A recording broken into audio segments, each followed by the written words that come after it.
Okay. If you plan to go to college, this is what one of your transcripts might look like. This is a transcript of all of my grades and all of my years in college, okay? The last 2 years specifically. But the point is, a lot of you guys might go to college for probably the wrong reason. The only reason why I went to college was because everyone else was doing it. And it's not a crazy reason. At the end of the day, I do believe that a lot of people naturally just want to do things that other people are doing because it makes them feel comfortable and they just want to fit in with everyone else. But I really encourage you, if you are only going to college because other people are doing it, it is not the right decision, and you're better off doing literally anything else. I went to college because everybody else was going to college. All of my friends were going to college. They were telling me stories about their dorm life, the nightlife as a student. I didn't participate in any of that when I was in college, but the point is, I guess I just wanted to feel like everyone else. And so, I went to college with the intention of just drifting. I would show up and I would get the grade and I would leave. But the reason why, despite my good grades, that I consider that I failed college was because I never actually learned any skills that I needed to essentially make it once I graduated college. Because what is the point of taking a college class, right? What is the point?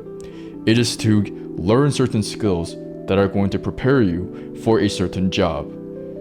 But I'm gonna be honest, picking history as a history major doesn't really prep you for anything unless if you are going to law school. But even then, the actual material that you are learning while you are in college doesn't really pertain to law school. It is the analytical skills that you learn. But history doesn't really do that. And I think the first class that I'm going to start with is, what is history? Right up at the top, it says History 94, okay? History 94 was a class that I took for people who wanted to declare history as their major. And I took that class with a wonderful professor named,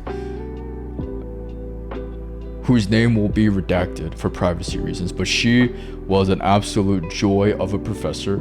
She was very well respected.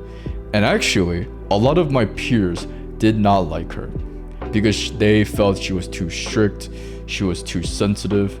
But me personally, her teaching style was right up my alley. And it was something that I responded to very well. The way that she would teach was she would force her students to answer questions for her.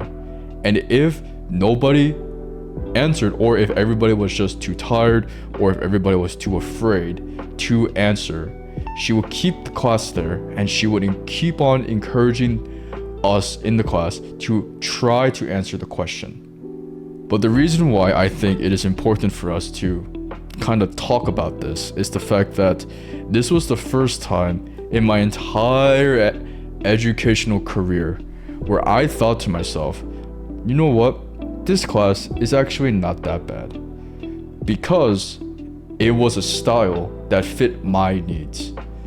And I think that the one thing that I could take away, and I think most people can probably take away from this, is the fact that if your style is not working with the other people around you, change your environment. I would say change the class, change where you're doing things, change something. I'm not saying to be completely selfish and force everyone else to do it your way. But at the very least, I feel like people should have the balls to admit to themselves that they need a change of pace in order to find a way where they can thrive, basically. It absolutely doesn't matter what you're doing. Sports, school, streaming, right? Whatever you're doing, you gotta do it in a way where it fits your needs and your style. That is what that class taught me. Alright? The Holocaust, right? It was just a general history class talking about the Holocaust. And I think this class was probably the shittiest class for me. I remember specifically that because I was going to get a B in the class, I changed the class from pass to no pass. And because I still had a class during this quarter that was being graded for a letter grade, I still would get a GPA at the end of the quarter. Okay? But that's besides the point. In this class specifically, we had a TA that was essentially what you would call a bitch, right? She was young. I guess she was starting her graduate studies. That's why she was being a TA. But whenever we would have anything that was graded by her, if you got this girl as your grader, you were not going to get an A, and you would be lucky to get a B in the class. And unfortunately for me, I got my asshole stretched because I had her grade every single one of my papers for the entire quarter. For the next 10 weeks, I got anally fisted by this girl. Okay? And trust me, the girl was pretty, but it was not fun. The lesson that I want people to kind of realize when it comes to this class in particular, or the lesson that I learned from this class, is change your approach depending on who is seeing your stuff, right? Change your approach to who is seeing your stuff. In my experience, older professors are easier to get a good grade in because they are more lenient with their grading styles. Because since they're so old, they probably have figured out some secrets of the universe or wonders of the world or whatever.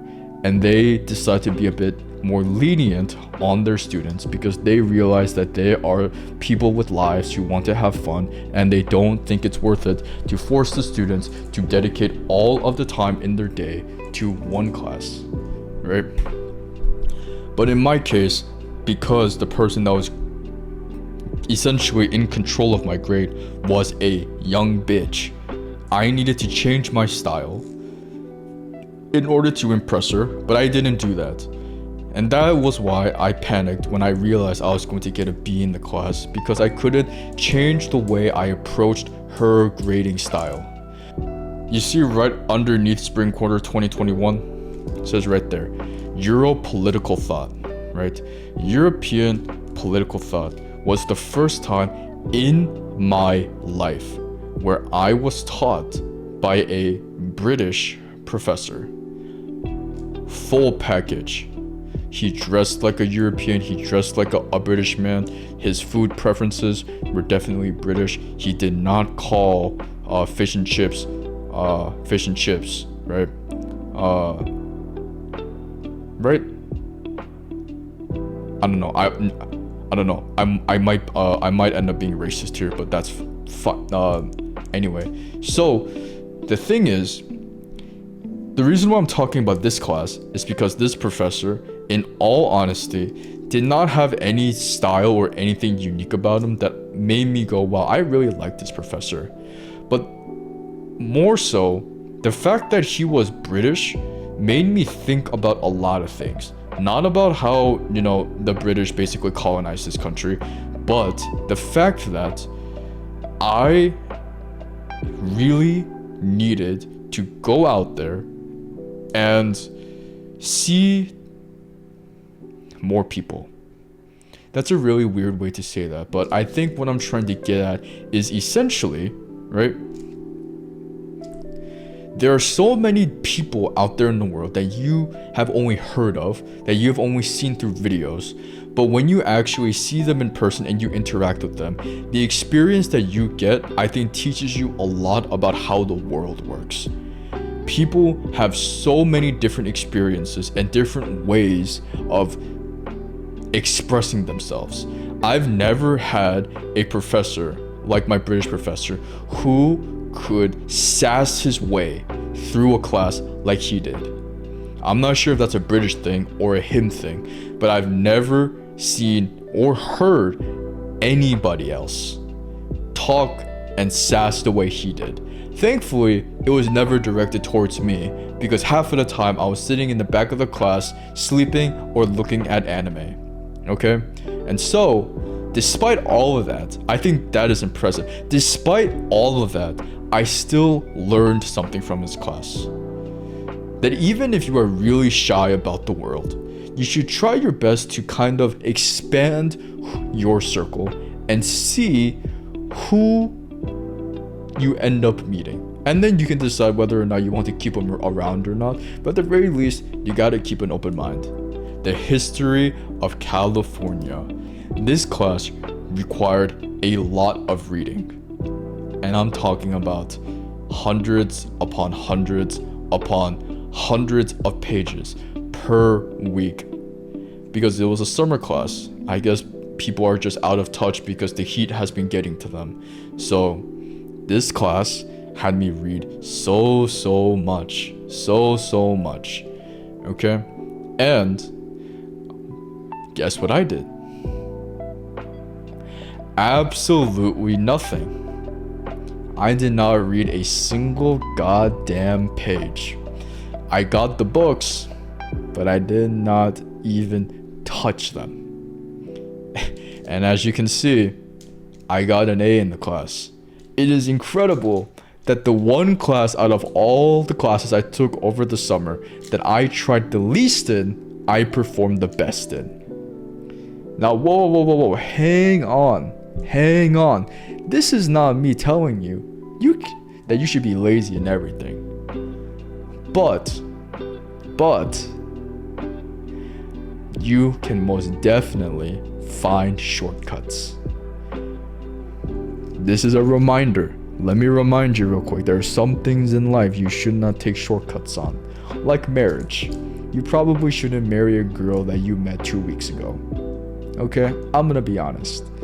But when it comes to school, in some situations, or maybe when it comes to learning a certain skill set, maybe you should cut some corners as long as you make sure that you didn't skip anything that you should have learned. There are faster ways to do things.